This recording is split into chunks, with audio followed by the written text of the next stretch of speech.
یہ زمینی حالات جنہیں میں نے کہا انہیں دیکھیں.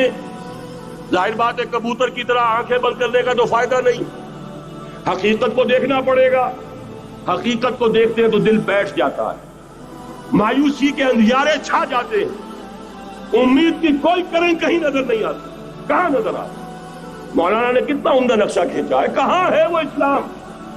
مسلمان تو ہیں 1 ارب سے زیادہ ہیں، لیکن کوئی پوچھے 1 انچ زمین دکھاؤ جہاں اسلام تم نے نافذ کیا، تو وہاں ہمارے ہاتھوں کے طوطے اڑ جائیں گے.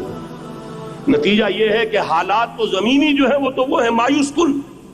اس میں ظاہر بات ہے کہ امید کا دامن تھامنے کے لیے ہمیں کوئی چیز چاہیے، اور وہ چیز ہے جو محمد عربی صلی اللہ علیہ وسلم اپنی خوشخبریوں کی شکل میں دے کر گئے.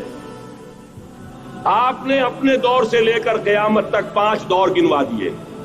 تکون النبوۃ فیکم ما شاء اللہ ان تکون ثم يرفع الله اذا شاء يرفعها ثم تكون خلافة على منهاج النبوة ثم تكون ملكا عاضا ثم تكون ملكا جبريا ثم تكون خلافة على منهاج النبوة.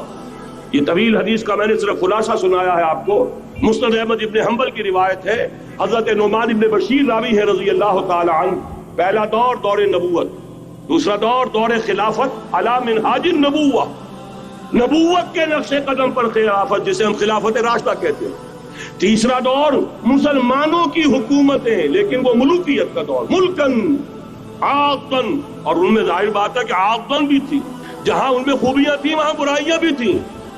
وہی حجاج ابن یوسف جس نے ایک مسلمان لڑکی کے خط کے اوپر فوج بھیجی ہے، وہی حجاج ابن یوسف ہے کہ سینکڑوں تابعین کے سر اس نے قلم کرائے ہیں. وہی حجاج ابن یوسف، وہی خلیفہ کہ جس نے فوج کشی کی اجازت دی تھی سندھ پر، وہی خلیفہ ہے جس نے بلا کر محمد ابن قاسم کو شہید کیا ہے کہ یہ پاپولر ہوتا چلا جا رہا ہے. ملوکیت کے لیے تو اس سے بڑا خطرہ اور کوئی نہیں، اس لیے کہ سندھ کے ہندوؤں نے ان کے بت بنا لیے تھے. یہ نوجوان در جوانی توبہ کردن سیوائے پیغمبریس، یہ نوجوان اور اتنا نیک اور پارسا ان کے بت بنا کر مندروں میں رکھ دیے گئے. اندیشہ ہو گیا کہ یہ تو پاپولر ہو گیا تو ہمارے خلاف بغاوت کر دے گا، بلا کر شہید کر دیا گیا. بہرحال تیسرا دور تھا وہ ملکن عاقن، کچ کھلی ملوکیت. چوتھا دور تھا ملکن جبرین، غلامی کی ملوکیت. پہلے کم سے کم بادشاہ مسلمان نام کے تو تھے، اب تو ہم ملکہ برطانیہ کے زیر نگی تھے، تاج برطانیہ کے غلام تھے، کہیں بلندیزیوں کے غلام تھے، کہیں کسی اور کے غلام تھے، کہیں اطالویوں کے غلام تھے، کہیں فرانسیسیوں کے غلام تھے. یہ چوتھا دور نوٹ کر لیجئے، آدھا ختم ہو گیا، آدھا باقی ہے. براہ راست غلامی کا دور ختم ہو گیا، لیکن ریموٹ کنٹرول والی انہی کی غلامی اب بھی چل رہی. فیصلہ وہی ہے جو مولانا نے کہا، تسبیح یا امریکہ یا امریکہ یا امریکہ.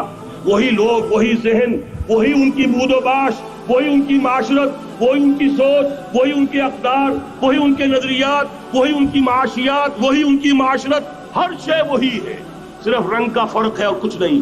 نظام ابھی وہی ہے، چلانے والے بھی انہی کے پرستار ہیں، بلکہ ریموٹ کنٹرول سے وہی چلا رہے ہیں.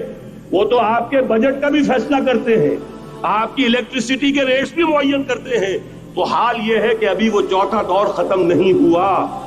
فرق صرف یہ ہے کہ ڈائریکٹ کی بجائے ریموٹ کنٹرول ہے. لیکن حضور کی خوشخبری یہ ہے، ثم تکون خلافۃ علی منہاج النبوہ، پھر ایک دور آئے گا خلافت علی منہاج النبوہ کا. یہ محمد الرسول اللہ کی نوید ہے. وہو صادق المصدوق، وہ سچے ہیں، ان کی صداقت پر خود اللہ گواہ ہے. لہذا وہ دور آ کر رہے گا، اس میں کسی بھی بندے مومن کے لیے کسی شک و شبے کی کوئی گنجائش نہیں. اگلی حدیث اگلی سنیے. اب جب یہ دور آئے گا تو عالمی ہوگا، جیو ورلڈ آرڈر نہیں ہوگا، جسٹ ورلڈ آرڈر ہوگا. یہ نیو ورلڈ آرڈر NWO، حقیقت میں جیو ورلڈ آرڈر ہے JWO، لیکن اسی کو بدلنا ہے جسٹ ورلڈ آرڈر آف اسلام، اور وہ گلوبل ہوگا. 2 حدیثوں کا تذکرہ کر دوں. حضرت ثوبان حضور کے ایک آزاد شدہ غلام تھے.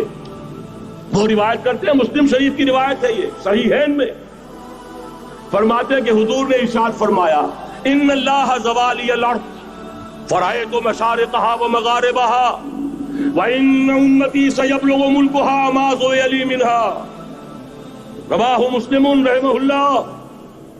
حضور فرماتے ہیں اللہ تعالیٰ نے میرے لیے پوری زمین کو لپیٹ دیا، یہاں تک کہ میں نے اس کے سارے مشرق دیکھ لیے، سارے مغرب دیکھ لیے، اور سن لو مجھ سے، ٹیک اٹ فرام می، میری امت کی حکومت ان تمام علاقوں پر قائم ہو کر رہے گی جو مجھے زمین کو لپیٹ کر اور سکیڑ کر دکھا دیے گئے۔ گلوبل ہوگی کہ نہیں؟